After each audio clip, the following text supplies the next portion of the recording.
Grid, but I'd mentioned to you earlier this thinking about animism, Yeah. and I brushed up against this, of course, in my studies, but for me, it felt less relevant because it wasn't my religious tradition. My religious tradition had left animism so long ago, and I was like, I got to work with like the thing we have here.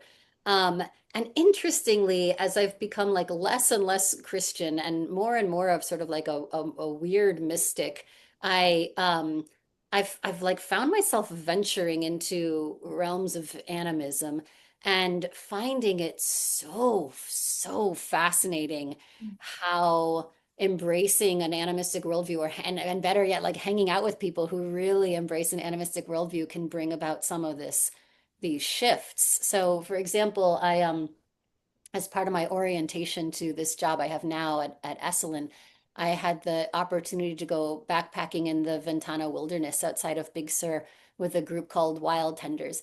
And these are folks who for sure would, identify as animists. And we spent 5 days, wandering around, and some fascinating things happened. So one of the things that happened was we're all talking about what we see around us, and almost all of us are referring to various things, as like, what's that thing, or what is it doing, or that, it, they, them.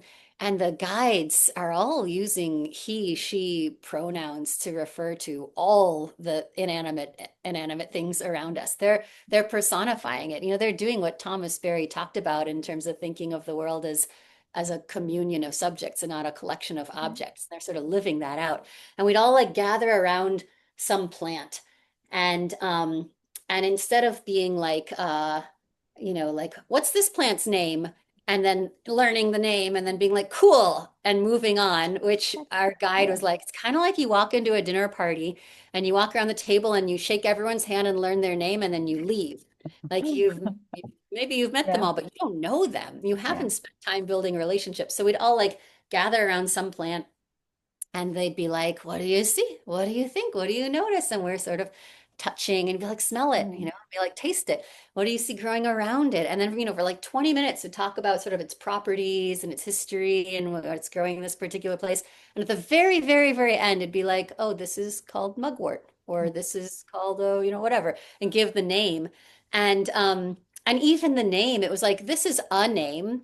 This is, a Right. name that like we in America in this day and age like to call it. It also has a scientific name.